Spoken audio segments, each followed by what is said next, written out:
Are you worried about the future of the U.S. economy? With so much uncertainty in the air, it's natural to fret about the security of your retirement savings.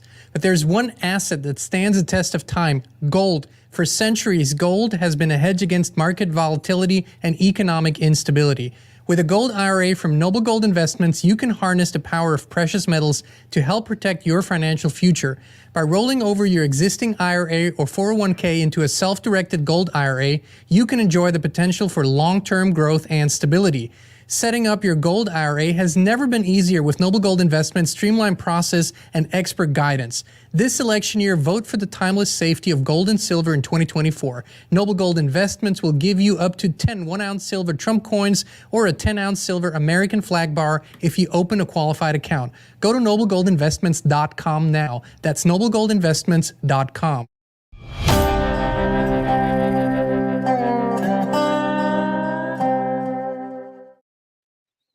Hey, Inspired Tribe, my fellow freedom lovers. So John Nolan here, and look who's here with me, my co-host, Frank Jacob. Frank, how's it going, brother?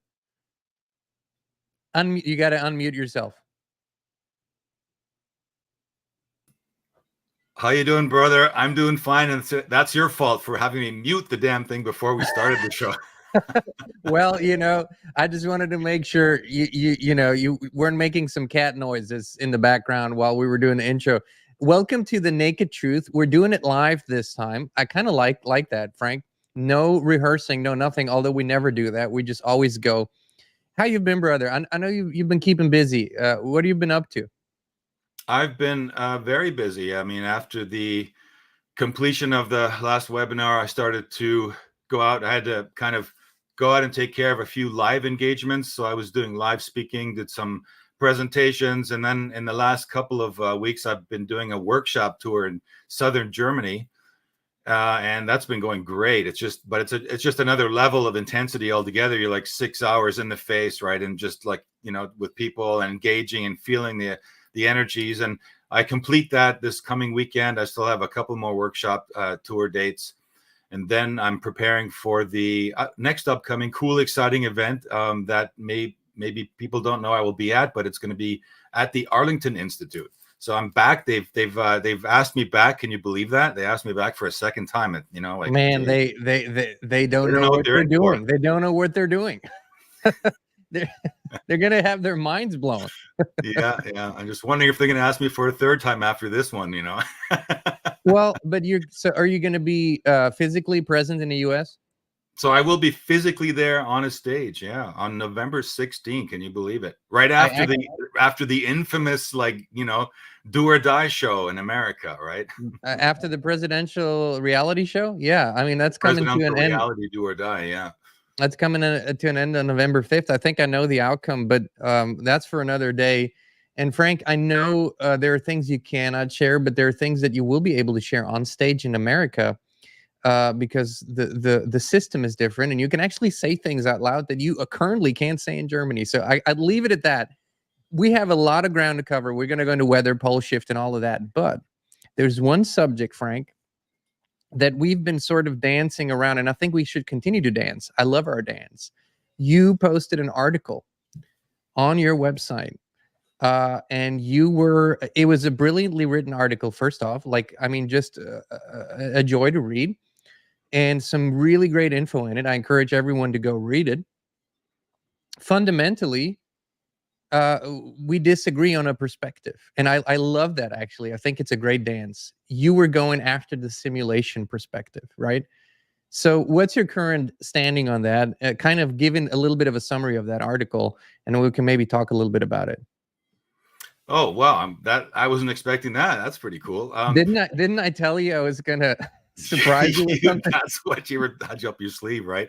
Okay, well, you read the article, so you kind of know where I'm coming from. The thing is, I noticed a couple of gaping holes in David Icke's argument, and I decided. Okay, but before we do that, let's just open it up to. It's not just David Icke. Let's just open it up to the general idea. Do we live in an artificial construct currently that keeps a barrier between this reality and our prime Earth reality? Fair enough. Yeah. I mean, the thing is, I think that Well, I obviously believe that we live in a real world, in a physical world, and it's a material world, because the notion of it being an artificial world or a program of some kind or some kind of a code that's running within it removes me from the feeling I have that, first of all, I'm alive. And second of all, that, if that there's a connection to the earth, like there's this being, there's this being who is embodied in the earth. And it's, if it's just a program, there's no heartbeat between it. It's just this, this simulated heartbeat. And I guess the simulation word is the key word here. You cannot have a simulation unless you have something it simulates. So what is it simulating? And I was unsatisfied with the discussion out there on the blogosphere about what that something it's simulating is all about. There's very little detailed discussion about what that looks like, what that feels like. Is it tangible? Is it real? Is it, what is it? And where does it take us? And the thing is, if you break it down to the simplest analogy, you could say that life is wet. Everything that's living is wet, and it comes from the water to the plants to our bodies to, the embryos, the embryonic, the uterus, everything is wet, and everything artificial is the opposite. As you know, if you tried to pour a cup of coffee over your laptop's keyboard once, that pretty much ended your session there on the spot. And so we have these two opposing forces. And I guess the new factor that's come into it for me, well, new in the last 6 months or so, is to go back to the original material that was left to us by this group of people called nowadays the Gnostics.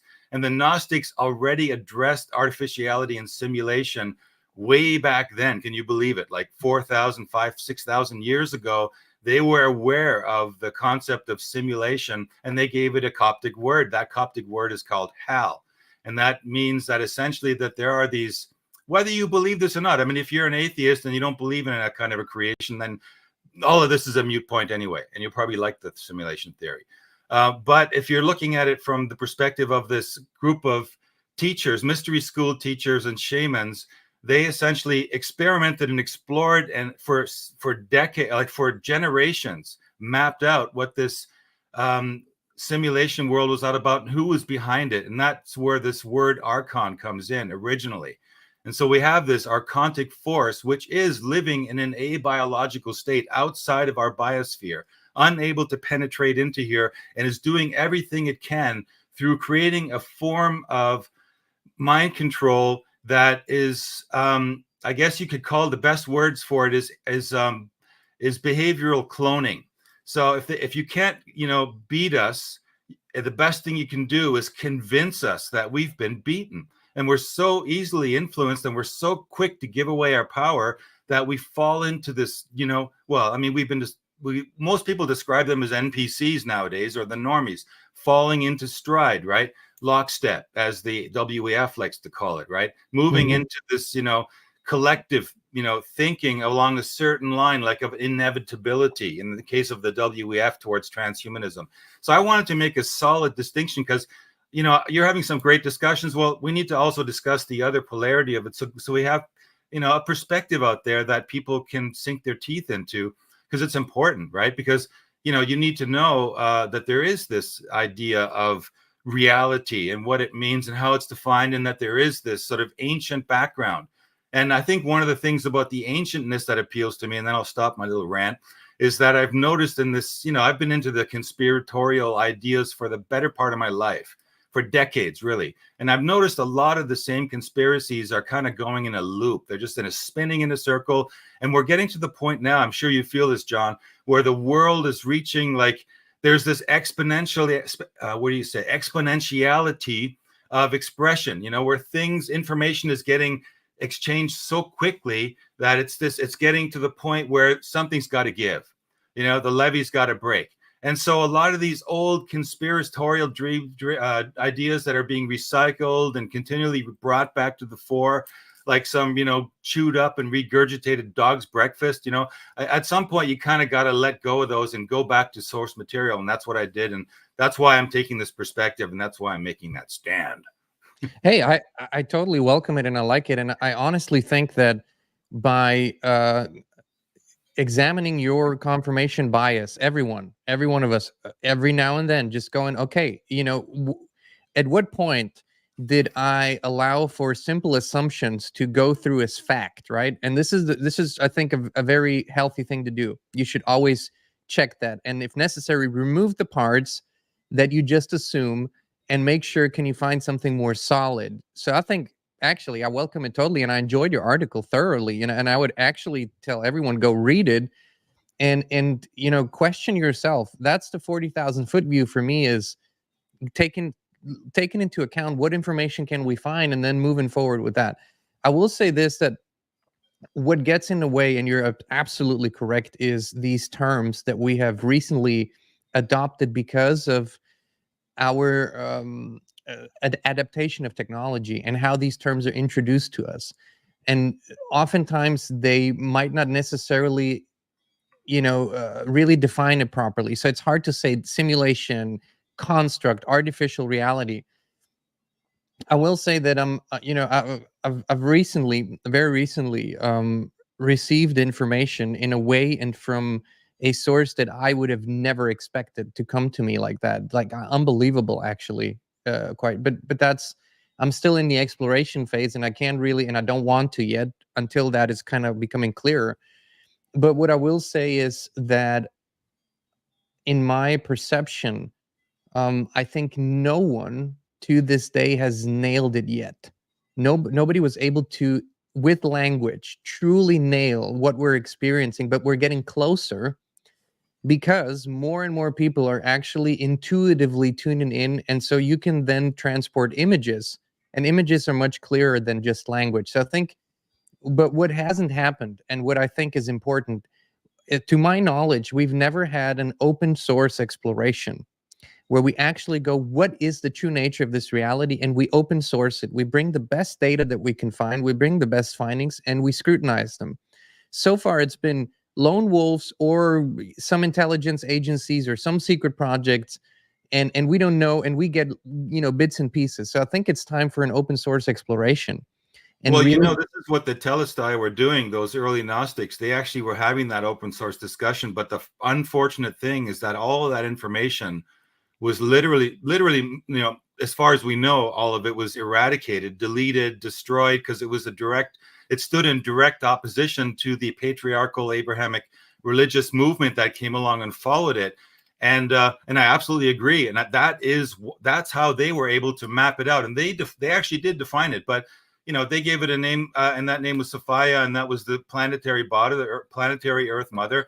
And it's a real experience for those people who were also doing those journeys. They were using entheogens, they were using direct experience. They were describing it, and I totally agree with you that we need to be having these discussions. This is the best way for us to get to the bottom of it, right? So a strong argument from both sides is really, really important for this adult discussion. We need to have this. And essentially, I'm noticing, that it isn't like the concepts are far off. Like when you talk about, like the idea that there's this, that we are in a simulation and that we have to get away from it.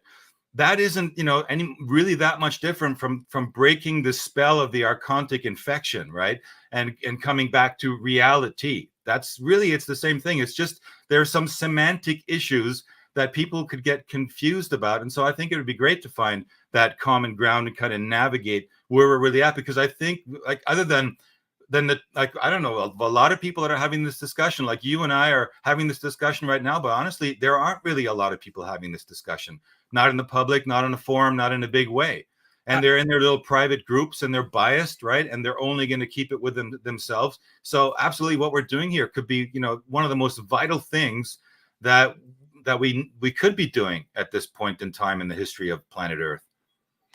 I agree. And what you said earlier, or the question that you asked, is what if something is being simulated, what is it modeled after? So is it a prime Earth, which I absolutely, so far, everything that I have gathered shows me, yes, it is a prime Earth that is different in many ways from what we're experiencing, but fundamentally probably very recognizable to us. And I think that some elements have been altered to a less creative state. So I think more density is naturally, and this can be explained through frequency and electromagnetic influence. So this can be explained. Matter can be slowed down, or energy can be slowed down to the point where it appears to be matter, or it can be, heightened to the point where you can actually almost see through it. So I think the exploration, and I welcome, the people who have already done some really deep research. All that I'm saying is it's time to connect the dots and sit together and be able to disagree where we can't find, sort of a clear answer, because that's important. And Right. most importantly, nobody is served by coming at this with sort of a fixated ideological framework. Because if you base it on a current belief system that allowed you to navigate this life, well, you're always going to get very tainted answers, because you're only looking at it through one lens. And I think it's really time that mature thinkers and mature beings that are willing to set aside their belief systems and entertain the data that they find. I think this is the time for it. That's why I made a call yesterday, and I said, we got to find a way to open source it, to bring the data together, because I think we can accomplish more in 12 months than has been accomplished in probably 1,000 years if we do this.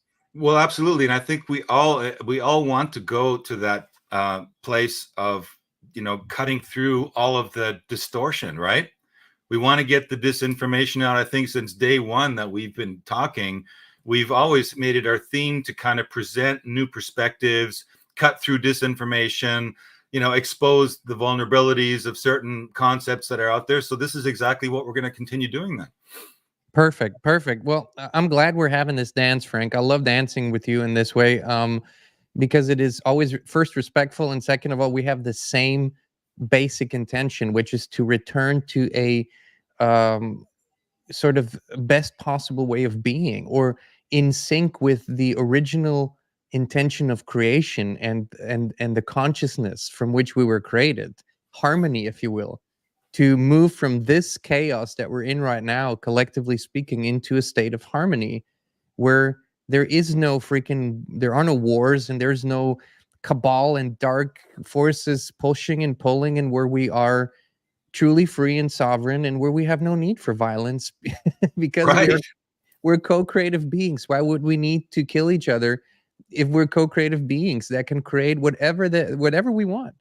This is the point, and I think one of the key words here is this, like, deception, right? And we weren't designed to be like this. Is according to the Gnostics I'm speaking here. We weren't designed to be deceived, to live in secrecy. Secrecy is a vile mold that grows in the dark corners, and when you don't see it, that's the problem. We aren't seeing it coming. Most people are honest, and good, well-meaning, and they just want to have happiness and and prosperity, and if they want to raise families, they want to raise families. They just don't want interference on this level, and the interference always comes in the form of deception, disinformation, and secrecy. Even Kennedy is on record for saying a famous line about the effects of secrecy, right? So we have to get in. The new paradigm for the world has to be one where we're not afraid to put our stuff out there, so we can look at it together, because we want to solve the problem. It's about solving the problem. That's another one of the great things I like about this ancient Gnostic stuff. They weren't about evil. They were about fixing errors, because they didn't see evil as any place in the universe at all. There is no evil. Evil happens when the secrecy and deception festers. That's when it turns evil. I think we are experiencing things that in our human perception can only be described as evil, because they are so far removed from this creative consciousness and are a destructive or life sucking consciousness. I think that's why we say it. But naturally, even if it's so far removed from creation, it still at some point originated there, and it made this journey away from it. So I agree with you totally. And we can talk, when we talk about deception, misinformation. These are now words that are being used on both sides equally, with equal authority. And part of it is, of course, what we wanted to talk about today, weather manipulation, geoengineering, pole shifts, weather warfare. Yes. We recently had an incredible event in the United States, Hurricane Helene, but really, I mean, where it made landfall and where the hard winds and the water hit was devastating. But it was really up inland, far inland, where some incredibly unusual things happened, a culmination of events, if you will. And when you have a suspicion that something isn't quite right, you always go, well, who might benefit from this event, right? We already see who's suffering, but who might benefit? And then we found this incredible connection of the lithium deposit, in North Carolina, that is the biggest deposit known in the United States. We find that the population wasn't willing to sell off their properties, that there was backlash, that the biggest investor is BlackRock. So, you have these, when these themes appear over and over and over again, you go, well, that is one hell of a coincidence, and I simply don't believe in those coincidences. So you have thoughts on that, and you say, hold on, sure, we all know about weather engineering, but let's not take other elements out of the equation that are also important. So what are your thoughts on all of this? Well, if you want to start with the weather aspect of it, one thing that that I was looking at, and when I was following the reporting on it, where people were saying this is blatant, weather warfare that is going on here, was that sadly lacking in that discussion was an overview that precisely, and I mean down to the minute, John, here, there were solar activities taking place because we were in a solar maximum, and we were getting hit with CMEs, which in themselves weren't even that strong. But the problem is the magnetic field of the planet over the last 150 years has reduced by 15% its strength. So things are getting through that we're never getting through before. And I did some research on it, and I realized that all the way back in, when they started recording the solar data, you can trace events like Katrina and other some of the most powerful storms that hit, even more powerful than Helene and these others. They were accompanied, again, down to the minute, by these solar outbursts. It's like the sun is in an electromagnetic circuit with the earth. And this is absolute, this isn't speculation. This isn't some wild ass theory. This is provable. This is science, not the kind you pay for. This is the real stuff. And it shows us that there are forces going on around us that are way, and I'm talking the difference between you're standing in the woods at night with a flashlight, John, and it's a very powerful one, even when you hoist on your shoulder and you're going, wow, I'm creating light over there. I'm affecting it, right? There's even heat signatures coming off the light. And if you could then switch on with a switch, the sun at noon without any clouds in the sky, and you compare it to that light, you probably won't even see that light any longer.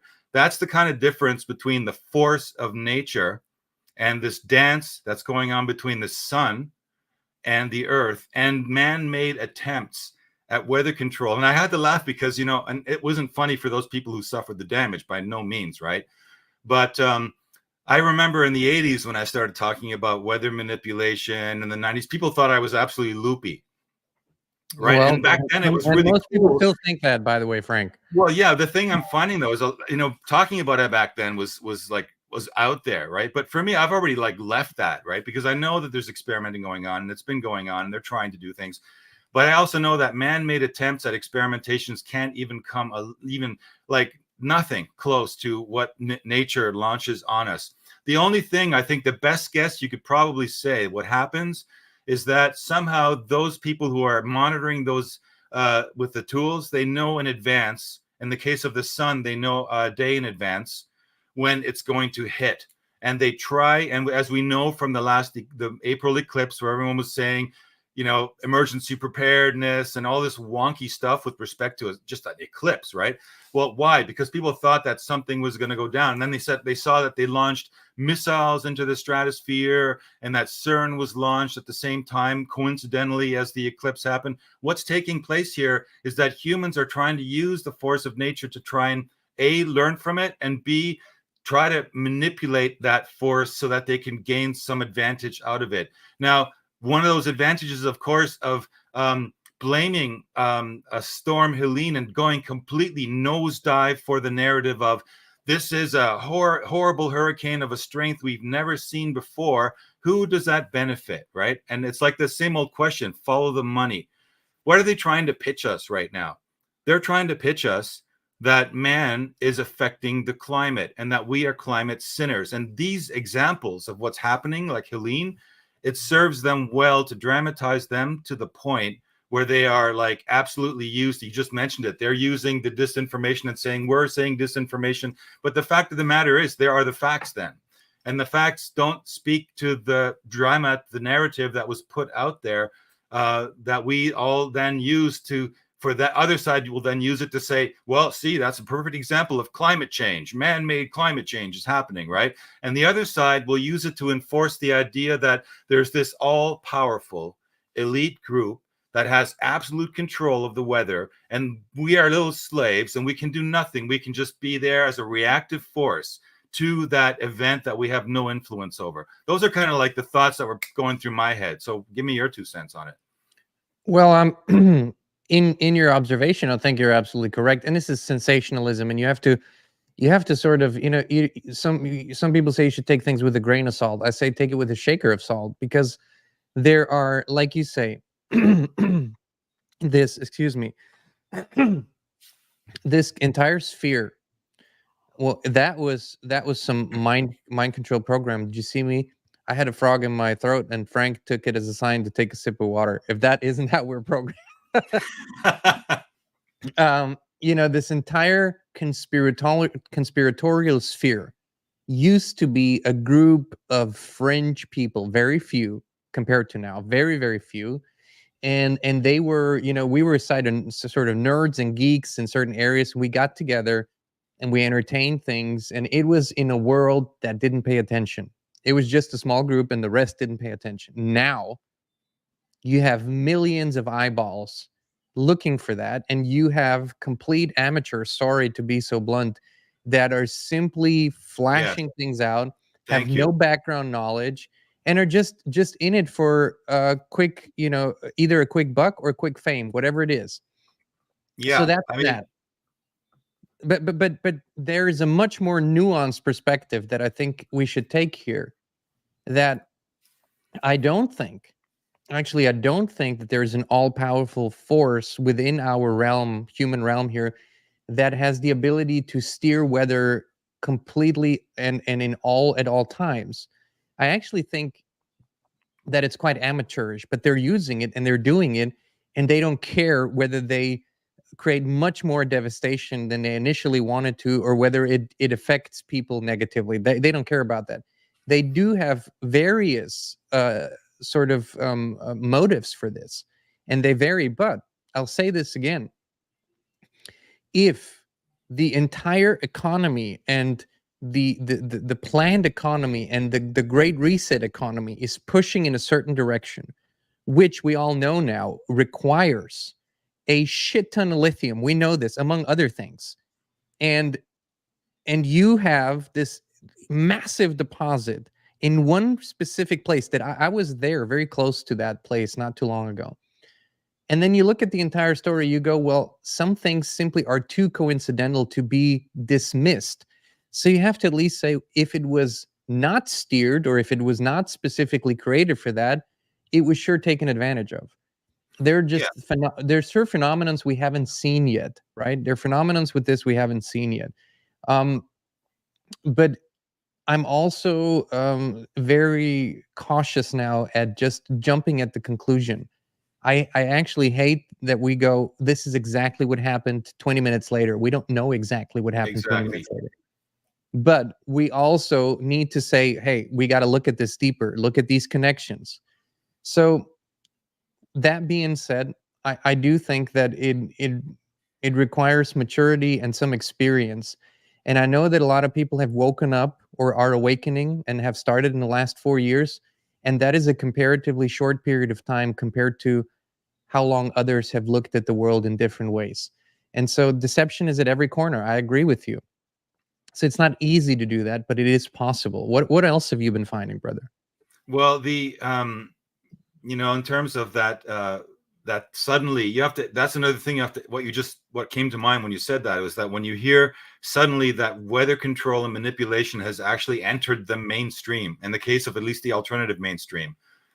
And when it first became something that you could see on the radar, you know, 20, 30 years back, you know, it was unfashionable. Nobody put it out there. And the fact that now it's kind of in the mainstream is suspect to me again, right? It's like, well, how come now they're allowing that discussion? And if they are allowing that discussion, why is there no intelligent response to that discussion, right? And that causes, you know, what I call awakening fatigue, you know, because you put the information out there and you expect that if enough people, if a threshold, a critical mass of people put forward evidence or ideas that are unviolable, that there must be a response, and there isn't. And so it's business as usual. Well, And look at 2020. Look at 2020 and everything come doesn't on, forward. you know? We have, I would probably say, tens of thousands, hundreds of thousands of pages of documents with hard, solid evidence. But the mainstream does not respond to that. Mainstream politics, mainstream, nothing. It just keeps pushing the narrative, even though they're basically saying, listen, I don't care what you say. The sky is a solid green. That's what it is. And everything else is just you in your imagination. The sky is green. That's what they just continue to say. Well, that's right. And I mean, they're just moving along with, like, in the corner, around the corner here, and in this little pocket in the corner of Germany where I'm living, you go down to the grocery store and they just ripped up this whole part of a parking lot so that, you know, for a year and a half, you had dust and dirt everywhere and traffic jams. And now all of a sudden it's all clean. And guess what's there? Electric car loading stations, of course. Sure. And guess what? All those parking lots are sitting there, parking spaces, right? And there's some across the street at the train station. And guess what, John? You want to know how many cars are sitting in those spaces? Zero. One or two random cars, but most of the time there's nothing. It's like there's this it's this, like, you know, like I said, behavioral cloning is the key word here. People are just cloning. If they can't clone the people, they clone the ideas, and the people take the ideas up and they do the NPC thing. You know, they just follow along like zombies, following with the script, right? If you don't question it, you become part of that narrative, and this is what's going on. And so, you know, the one thing I wanted to draw attention to, this is something I found that's going to freak a lot of people out. Okay, check out this guy. His name is Jim Lee, right? And he's founded a channel that is basically this weather channel. What does he call it? He calls it the climateviewer.com. And if you want to check out, if you're into chemtrails and you want to know about weather warfare and things like that, this is a guy, like, he was one of us, and he decided, you know, one day he was going to get to the bottom of it, about chemtrails and the whole thing, you know. And the crazy thing is, and this is what is triggering people, is, guess what?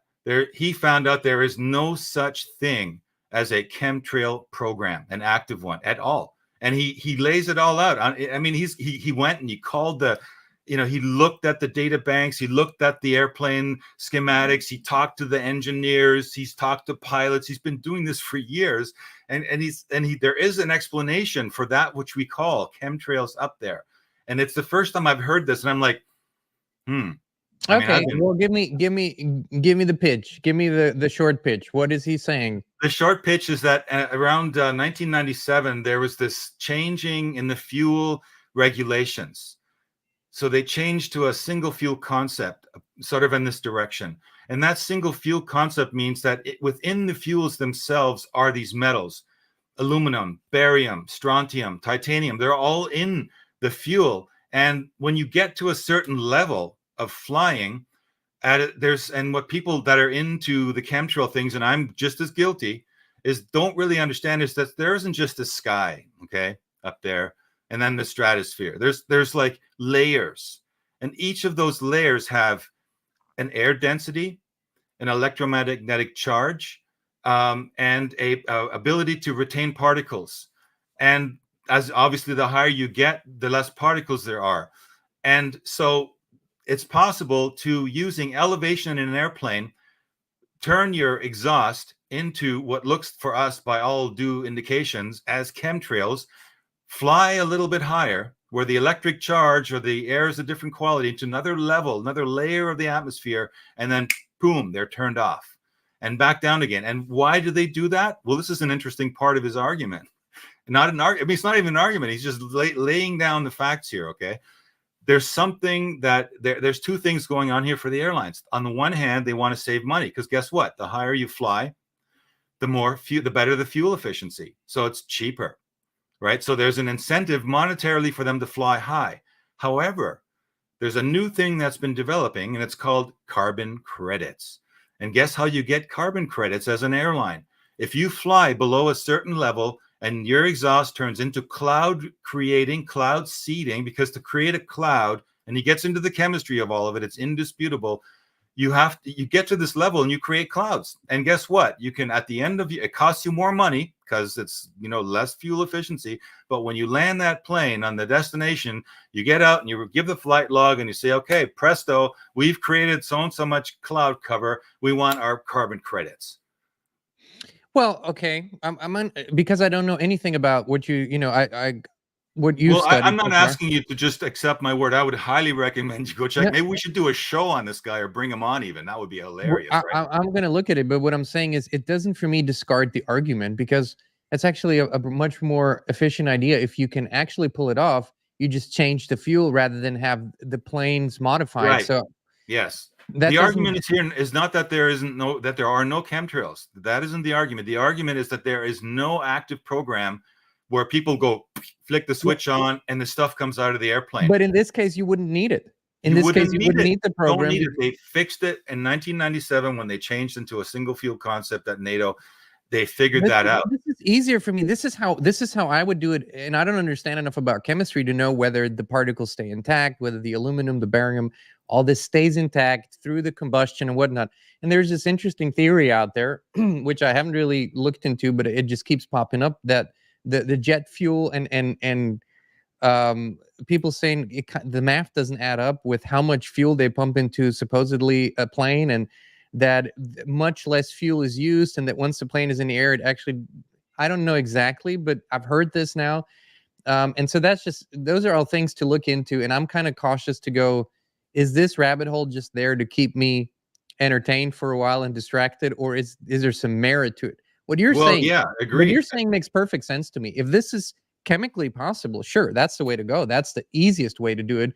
But that still means there is a program. It's just much more efficient. Yes, but the thing is, once you can figure out that, once it's debunkable, like, we've all seen them, okay? And I'm totally guilty of this, putting pictures up of airplanes that have these tanks in them, right? Yeah. And you see all these tanks and you're like, there it is, right? Well, you find out that there's people within the conspiracy realm that are following exactly as you described them, blindly along, and they clickbait those pictures along into the narrative. And guess what those tanks are? There's actually a program in flight, in aviation, that is called ballast testing. They have to be able to move ballast around in an airplane very quickly, because there's even videos he shows them on his website where planes haven't done the proper testing, and you know what happens to them? They go out of control and they do a flip-flop and crash into the ground, massive explosions and pollution everywhere, of course, too. But the thing is, they're used for ballast, and it's provable, it's verifiable. You can find the programs, and all this stuff is out there. And he's just saying, look, we know there's geoengineering, but by putting these false narratives out there, you make yourself the laughing stock of the people that are actually the scientists, that actually might be interested, because they have families too. They have, people that are coming, following their generations, their children, their children's children, who do not want to live on a geoengineered planet as well. So we have to reach those people, and we can't reach it. And this is what I like about this guy, Jim Lee. I praise him, and he's definitely made himself a target, right? But he lays the evidence down, and it's just like when I put together a webinar And this is why I put that meme in our little chat, like, where's a guy on my Facebook where there's a person in the middle of a crowd saying, nope, you're all wrong, right? That takes balls. and I like that he's done it. And I think it's worth looking at, because the last thing we want to be doing is being caught up in an old narrative. And this is what I was talking about at the very beginning. I'm looking at all these old conspiracy theories that have been, gone through the mill and chewed up again and spit out again, and they're not leading us anywhere, folks. We're not getting the answers. So the only answers is to take a hard, honest truth. And go ahead. No, I just wanted to say, just specifically with the chemtrails, as far as I've gotten was, I have never seen with my own eyes a modified plane with these tanks in there, and that's being sprayed. And I assume that these photos could have been anything from cloud seeding to anything else. What do I know about that? But what I can tell you is that I've seen the hard data of planes flying overhead, observable clouds that were created, the long elongated things that just don't dissipate, they stay, they spread, then measured the heavy metal in the soil that keeps accumulating over a short period of time because it comes down. So that is hard evidence. And then observing weather patterns change, like a day or two after unexpected stronger winds, for example. Those things are observable data points that we've seen over and over and over again. But I have never, for example, I've never claimed that I know exactly how they do it. And the thing is, too, you wouldn't have the space in a fully, decked out jet airliner with luggage and everything to do it. But what also, for me, always spoke for geoengineering is that these planes were flying patterns that you can observe on the radar. There is no reason for a freaking huge plane to fly these patterns unless it is, there are these companies that will, for example, they will do pipeline flying. So they will have a small plane that flies low altitude and checks the pipeline for leaks or any anomalies. But that's not flying zigzag patterns up and down, up and down, up and down until you cover the entire area in a cloud. So I agree with you, and I actually think this is wonderful. So we're going to check this guy out, Jim Lee. I think this is great information. You can check him out, and it gets down to secrecy again. Like those plans you're describing, what is the purpose? Why are they doing that flight pattern? Is it real? Is it really a flight pattern? Is it maybe even a simulation? Okay, we're on the topic. It could be something that's fed into the computer network to make us believe a fairy tale idea. No. Have to look at all this stuff, and we have all the data right on the table, including the solar space weather aspect of it. That is, very few people have really taken that into consideration. Even and that's our next, if we have time, subject to talk about. The polar position of the magnetic North Pole has an influence on all these things, right? So I think we should look at that a little bit. Let's go look at it. Right. So like I had a couple of slides I made here, like just some things I wanted to make clear in the very beginning, right? Essentially, what's going on here is these are factors we have to consider. It's called magnetic deviation.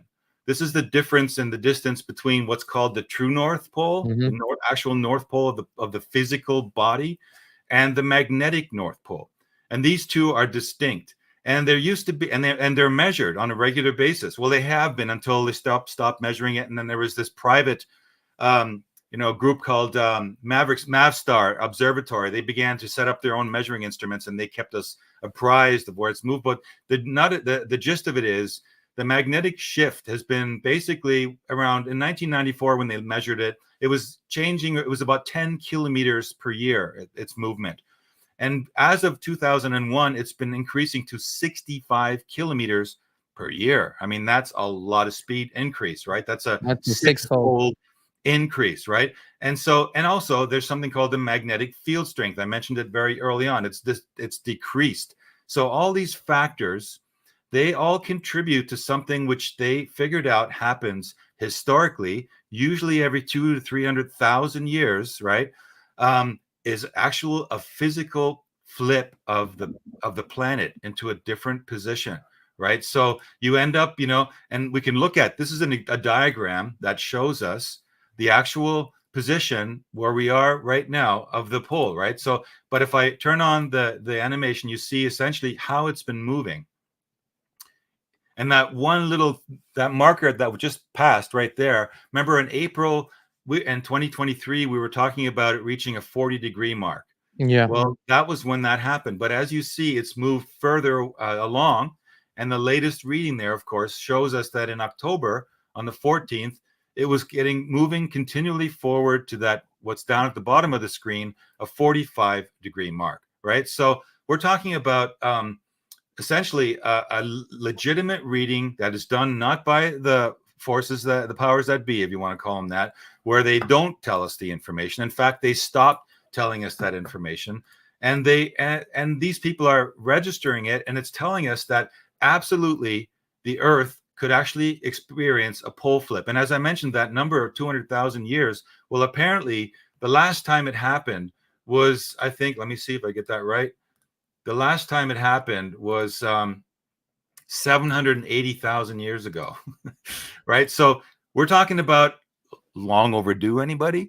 Right? So this is stuff that's it's out there, and there was I don't know if you remember in Tale of Two Timelines, my webinar there, I talked about these two guys, Major Maynard E. White, right, and United Admiral States Air Byrd, Force, and Admiral Byrd, and both of those guys are famous because they were North and South Pole explorers. They were the first ones, and starting in the 30s and going up until 1947, they did explorations to the North and the South Pole to, among other things, obviously check the ice out and do whatever they did down there. And they would bring their reporting back to this guy.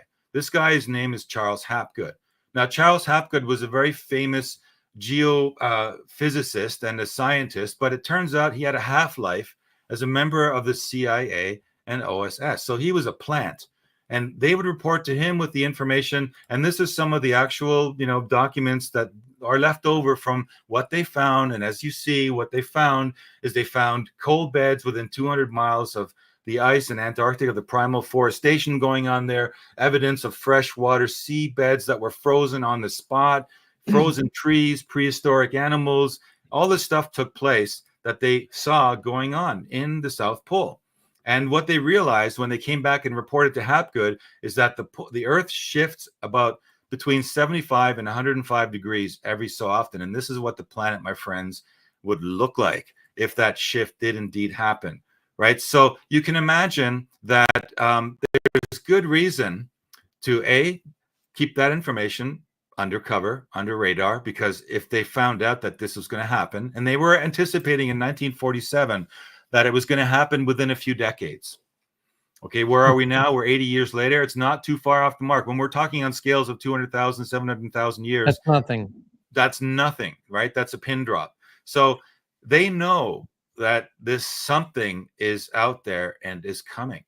And they're basically hiding it from us, because like if you knew it was going to be the end of the world, then better get your rich guys to build their bunkers and their luxury homes underground, and the areas are going to be above water or above, the outside of the danger zone, and let the rest of the people go down. I mean, that's a pretty good incentive, if you ask me.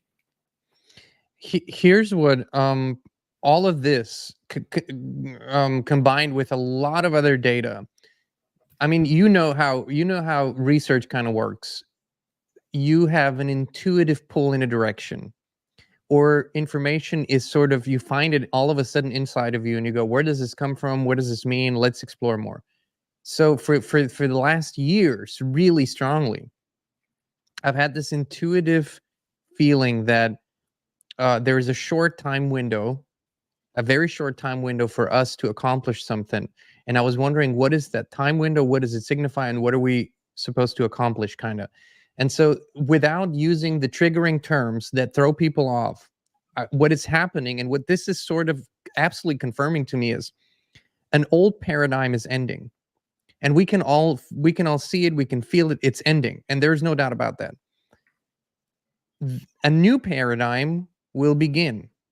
In both these paradigms have a clear intention and controllers that were in place to control this paradigm, and controllers who are getting ready to control the new paradigm. And I think there's a certain rivalry going on right now as to who will control it. That's sort of the turf wars. But there's the in-between, which I think is the real thing. And we have this window. where when something old goes down and before the new thing is fully implemented, you have this time window where you see things exactly for what they are until the veil of deception is there again. And I think we're basically in this in-between space where we can see things and then we can't and we can. But very soon, I think we will have a period of time where things will be completely clear to us. And that could be, if we want to go to that terminology that we used earlier, our chance to return to a more prime Earth. I'm sorry, that's live. When we return to a prime Earth state of being and more, until the new paradigm is built, if we allow it to be built, we might be able to completely dismantle it so that it isn't built, and we can actually return to a authentic, truthful way of life and what we were designed to be. So that is the difficulty to me, or the challenge in explaining what I see internally. Yes, this is chaotic. Yes, this is displacing a lot of things. Yes, this is even removing a lot of people, from this sphere, i.e. death, if that's what you want to call it. But it is ultimately giving us an incredible opportunity if we can stay centered, balanced, and actually, to use this overused word, manifest what we were destined to manifest. That's how I see it. That's why we're trying to stay on point so much. Is that a perspective that sort of resonates with you? Well, it ties into what I believe, and that is that the universe is conscious. And we're talking about, I've just shown you the material evidence. And the science out there, as we know in the world, tends to be atheistic, and they do not believe in a creative force. And whatever that form that force takes for you, there's obviously many belief systems out there. But the important part here, I think that for me is becoming clear, is that the universe is a living organism. And, I had to laugh because I was looking at some of the slides that I had, again, actually Tale of Two Timelines, where there was something called the doctrine of convergent timeline paradox, right? I'll put that up here real quick. Essentially, this J-Rod, remember, he was talking about an upcoming potential environmental catastrophe, which leads to a developmental evolution, right? So again, and all of this information that was coming up, they were saying, yes, on the one hand, and in this case, it was framed as future humans from 45 and 52,000 years in the future coming back, captured here, disclosing to us what they experienced in their past in the timeline having to do with this catastrophe. Now, whether you or not you want to believe in time travel being possible and that these entities even came here, the evidence was there. I explored it, and I put these informations on the table, and all of it is saying the same thing. It's saying, even from this perspective, which was put down over 40 years ago, that we actually are, with our consciousness, able to affect the entire universe, right? And then there's this, here's another cool saying that I'll put up on the screen, which is cool. Nikola Tesla said, basically, so astounding are the facts in this connection that it would seem as though the creator himself had electrically designed the universe. And that has to do with something called plasma. We know that plasma is conscious, right? And if you look at these diagrams, you see essentially the way plasma organizes amazingly around our planet, which is really unique, by the way, is it creates a bubble shield. And within that bubble shield, we have these things called Schumann resonances, which resonate, as we know, at 8 hertz. And they're connected to our brain, right?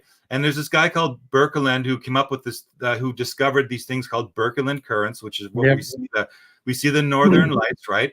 And in the new webinar, Time Capsule, literally, there's this guy called Michael Claridge, and he explains the way the circuit between the sun and the earth works, right? So we have a situation here where the consciousness aspect of it, again, ties into this idea of a living being, like the Gnostics called it the Aeon Sophia, and the James Lovelock and Lynn Margulis, they coined it as something called the Gaia paradigm, or the Gaia hypothesis, which actually they were chemists and biologists who figured out that the earth is a living organism, right? Which ties, right, is very consistent with what those old Gnostics seem to have figured out, that there's this organism and it's in a dance with the sun. And we have now and more of the science behind it. So what does that mean? Well, it means that as you know, as beings who are connected to Sophia in the terms in the words of the Gnostics, we actually have an ability to have a two-way communication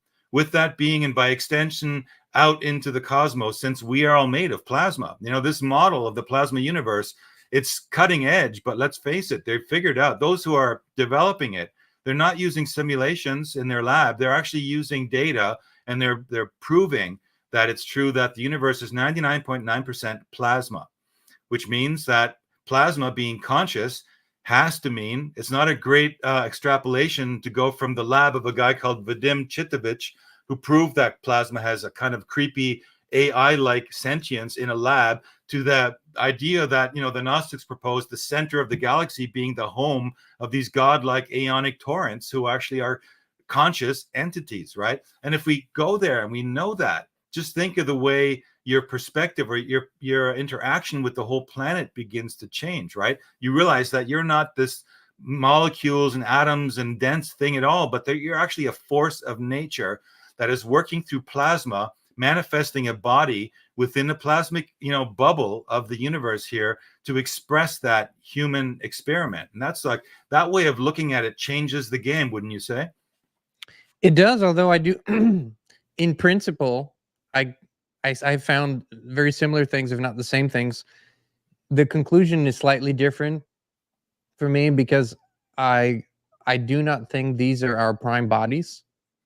Whether it is because they're currently under a stressor or manipulation, you know, that changes the functions, and that even changes possibly the appearance to a certain degree and how we appear to each other. It's very hard to tell because even within mainstream science, we know that we see what 0.1% maybe of what information is out there. That's and our eyes are incredibly complex as far as we can tell, but still they see virtually nothing. We're virtually blind. Yeah. We're virtually, I mean, we're literally blind almost. So, you know, some of the things I can only intuitively confirm, and what I connect with when I go into my deep inner explorations or meditations, I can connect to what I consider the prime creation, which feels vastly different from this realm to me. But as I said, we know that we're under electromagnetic influence. We can see it even. We can verify it, and we know that it changes our thoughts if we allow it. It requires got a lot of energy to sort of shield yourself from that. You need to be conscious about it. But all these towers that are around us, we know they influence us heavily, and the other technologies that we can see do as well. So it's not easy by any means, and that's why naivete needs to be absolutely shaken off. We can't be naive, and humans are this divine spark within us, this purity, if you will. It can express as naivete in this realm, where we don't want to think that such, you know, the deceptive or destructive forces are working against us. But once you shake it off, I have felt more empowered than ever, and I still do, because I can look at the truth and there's no belief system in the way, at least as far as I can tell, right? So all in all, I'm incredibly positive that we are reaching a positive point of no return, the 100th monkey, the threshold, where because of the evolution of our consciousness or the regaining of higher consciousness, things are revealed to us, and we recreate or co-create this realm that actually is what we might call home to our species. So all of that said, man, it's a trip, and sometimes some days you just go, what the fuck? What?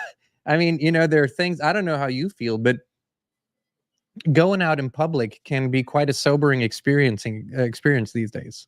Well, you know, that's a good point. And I've often said this to friends of mine. You know, we get caught up in our world, in our circle, in our network of people, and everyone's kind of euphorically saying, we know we're in the fifth dimension. It's already happening. Everyone's enlightened, right? And then you take a walk on the normal wild side, put your ear to the ground on the street, and listen to what average people are talking about. And it's scary, because they are not dealing with the kind of stuff. They are not talking about the kind of stuff that we're talking about. They are having, to struggle, and their struggle is embedded in this toxic electromagnetic, like you described, field around us. There's all the toxins in the environment. And incidentally, one of the things that Jim Lee said is, when you're sitting in an airplane, and I'm sure you've experienced this, just before you take off, you smell like the fuel and stuff.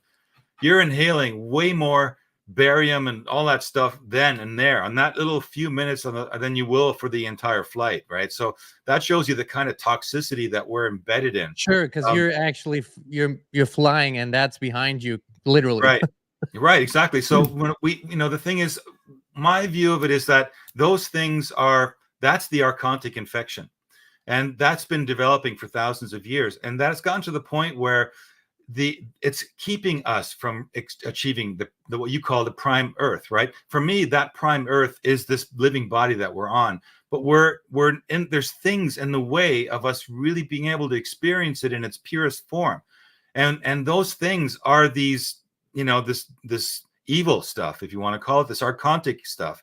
It's the stuff that it's still there. Like all I say is, if you want to experience, a connection with that reality, go into the wilderness for a weekend and don't connect with phones, don't connect with people, pitch a tent in the middle of an area where there's no one going to be there, and live through that, that experience, and feel what you feel. That's a connection to reality. The problem is none of us are doing it, or very few of us, too few of us are doing it. So we're all and they've all driven us into the city, right? That was another program that started sometime was it 1920s after the Depression, right? Move them all into the city, right? And now it's even down into 15-minute cities, and they just want us completely disconnected. And it's there within our grasp, but we are blocked from experiencing it. And I maintain, and always have maintained, that just eliminate all this deception, all this pollution, change the monetary system, change the educational system, drop the need for religious ideologies, and see what happens. I bet you we would get a lot closer to what they call this prime earth, of this real, like, tangible form of expression, and things would begin to manifest that we have no clue we can even do. We only see them as anomalies right now. People who have remote viewing abilities, people who have telepathic abilities, people who have psi abilities. Those are the fringe examples of some of those talents that we've got in us, that are programmed into the anthropos, that are part of our genome and part of our genomic makeup. And instead we've gotten sidetracked with all the narratives, all the stories. And what is it doing? Is it's distracting us from that pure experience of who you really are, and getting in touch with who you really are. I think that's one of our favorite memes, in a way, are saying, is like, figure out who you are. Who are you, right? And then express yourself as who you really are in the world, and it'll be a different experience to begin with. That's the paradigm shift in life. I mean, that knowing it mentally is one thing, or knowing the concept of it is one thing, but that's not being it or experiencing it. And that's why I say that this is sort of the social media or YouTube influences, that you can watch enough people describe something that you can sort of trick yourself into thinking you have experienced it too, just by witnessing their account of it. And it's not true. I mean, there's you can watch as many videos about someone jumping into the water and describing it. You got to jump into the water to know what it feels like. And so that has been everything. Well, how can I put this? But reality begins on the other side of that paradigm shift, is when you connect with that part of you that is eternal, that is not attached to the minutia of your daily lives, that is beyond this realm, has existed, will exist. And then life begins to shift in profound ways. It's not overnight, but it just has an effect on everything. And it's sort of like literally, this term awakening is so overused, but it's literally like you're awakening into a much broader perspective. It doesn't mean you know it all. Actually, you know how little you've known. You realize that, right? And right. how much there is to explore. But you're doing it from a much more authentic perspective now. So that's been our message, right, Frank? That's where we always land. It's kind of where we begin, where we land. And I think these journeys, hopefully, can help people see just how important that is. And it's not a sign of superiority whatsoever. It's not, oh, we're on a pedestal and we know all these things. Bullshit. You know, not at all. We're just saying, hey, try this on for size and see what it does to you, and join the party. There's a lot more to explore. We have work to do, and I think we can, if we do this properly, Frank, I think we can create a greater shift in the next 12 months, like I said, than probably has happened in the last thousands of years. I think we're able to do that now. Yeah, I Not would you and agree. I, all of us together. No, all of us, yeah. But I mean, I just think, we are representing that intent, or the intention to participate in doing that via this medium. Since people are all sitting in front of computers anyway, well, we're going to try, and I'm going to, at least for my part, try to inject a bit of an antidote into the limited thinking that dulls people's senses down, in order to motivate people to do things like go out into nature, to take risks they wouldn't normally take, to get outside of the norm, to do things that are uncomfortable, because no risk, no gain, that saying says it kind of all, right? It's like we need to take the risks. In this sense, they don't have to be risking your life, but they can be adopting another way of looking at things and putting it out there and seeing what comes back at you as a result, right? So I think that we have a lot to look forward to in the coming times. And what do we have now? Number 7? Is this our number 7? This is number 7. Lucky number 7, right? So maybe this is the lucky number 7 that's going to move us to number 8, which is what? Infinity. So we might only have to do one more naked truth, and then we've reached infinity. But then again, 9 is a magic number. And we've got to save a special one for that. Frank, let me, I had an epiphany. I can share it with you. Okay. I'll share it with you. An incredible epiphany. I was taking a shower, and the shower itself wasn't the epiphany, but there's something about running water that does something to me. I mean, it's even better under a waterfall, but shower is kind of like, it'll do. And I haven't thought about this, okay, ever. But all of a sudden it comes to me that the number 8, when you lay it down, this symbol represents not infinity, but the loop of this realm, because it is closed. So it's pretending to be infinity, but it's actually a loop. We keep coming back to the same spot, the same place. And I was like, I'm never going to use a symbol again. I have to open it up. I have to open it. So it's basically, it has an open ending, and that open ending has an open spiral. That was the symbol I received. And a few days later, I was researching the NDE experiences that people are having and different perspectives on that. And there's this lady called Isabella Green. I'm sure you've heard of her. She's a friend. Well, so, and I really love her, the way that she talks, and the no bullshit way. Yeah. And the symbol for her academy was literally the freaking infinity loop, but it was open with a spiral instead of being closed. This is the level of synchronicity that I experienced in that moment. And so I've never used that symbol again. And please tell her, if you talk to her, please tell her we said hello. We love her no BS way. Very intelligent, very insightful, very authentic, and it resonates in deep ways. What she's been sharing. So just wanted to put this out there, Frank. We got to move past 8 and 9 and 10 and keep going. I think this is important. Yeah, I think that's, obviously that's the ultimate goal. And I just find that you can play with numbers, and you can learn little lessons from those numbers, just like you described that little story with the 8. And obviously we don't want to limit ourselves, and obviously we want to be keeping doing these as long as we are able to, because we never know what tomorrow will hold, right? We're only living in the now.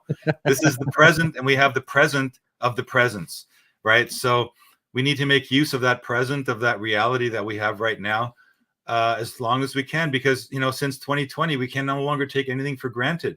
And we have to realize that these tests, and now that's even come out, the WEF, the page where in their report it says that the C19 narrative was intended to find out how much people will will allow themselves to be part of a social experiment. And they did their experiment, and it worked for them, right? So now, but though, because you and I are out there sabotaging that experiment by saying it was an experiment, and that it was there for you to learn something about your participation in that social experiment, that has changed the game a little bit. And now we're bringing in that element of exponentiality so that, you know, this idea might just be on a show that reaches 50,000 people, but hey, those 50,000 will tell 50,000. And then, you know how the story goes, right? That shampoo commercial, right?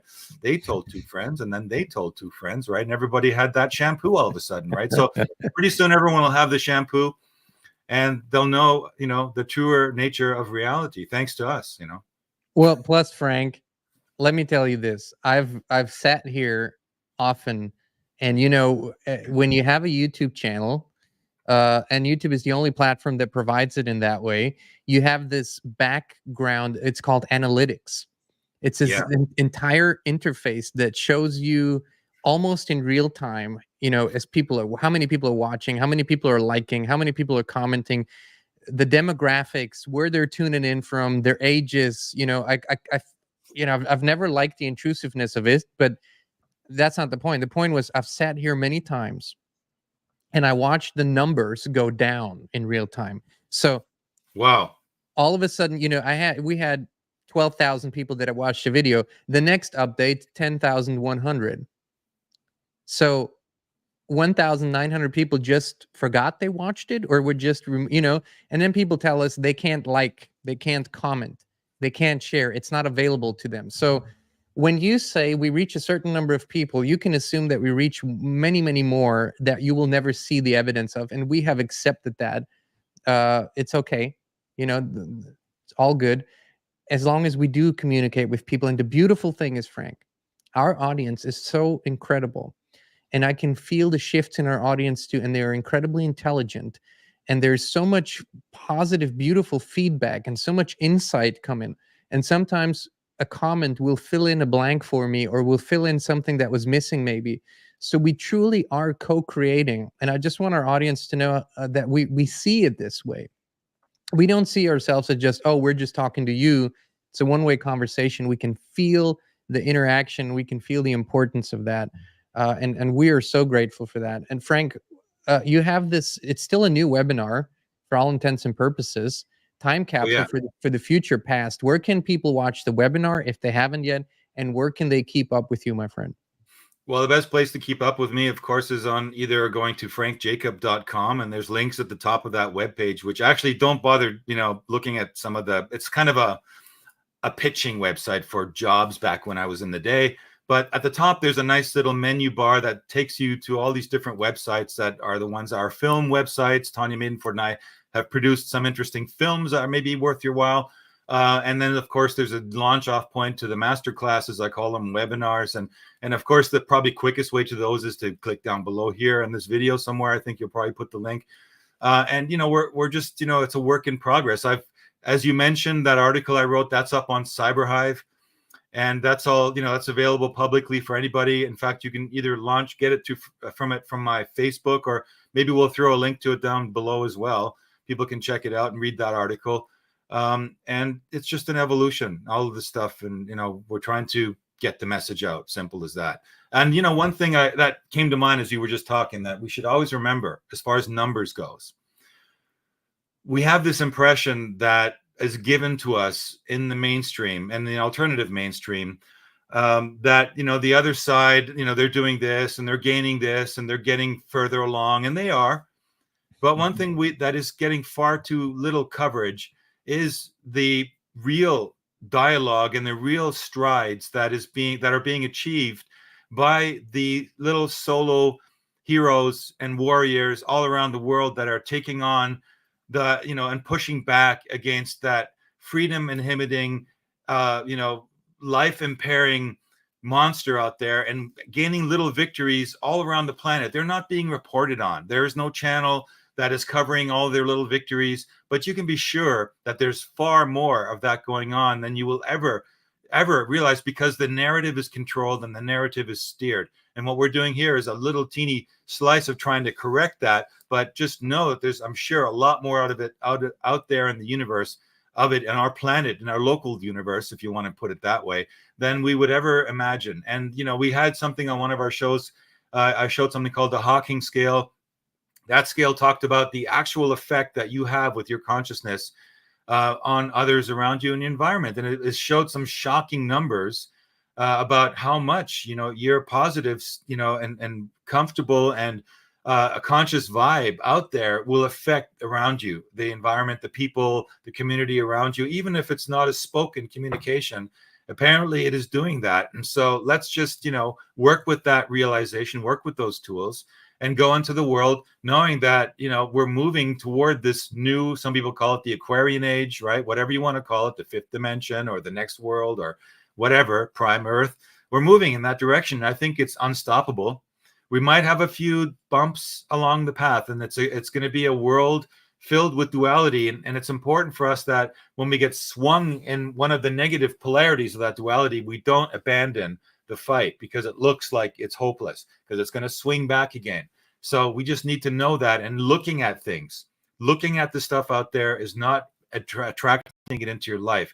It's just moving it out of the way and saying, okay, been there, done that. I've learned the magic trick. It's no longer hypnotizes me any longer. So that's all I wanted to add to what you just said. Amen to that, brother. If that is a written statement, I'll sign it, and that's saying something. Thank you to my brilliant co-host on the Naked Truth Show, Frank Jacob. It's always such a great journey to take with you. Thank you, brother. My pleasure. It's great to see you, John. Take care.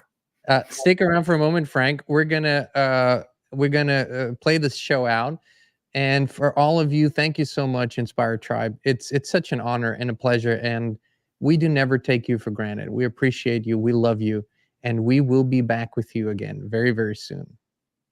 Right now, you could be only a few clicks away from experiencing something amazing, something that has changed thousands of lives all over the world. I'm talking about a high consciousness field similar to those at pilgrimage sites and sacred places. It's where people go to heal, to connect, and to become the best possible version of themselves. With FLFE, you can bring such a high consciousness field into your home right now. It's a spiritual quantum technology based on the work of Nikola Tesla. Better sleep, more energy, greater well-being, improved finances, electrosmog mitigation. These are only some of the things people on the FLFE service are experiencing. Try it now for 15 days completely free of charge, no credit card needed. Just click on a link down below to start your free, no strings attached FLFE trial right now.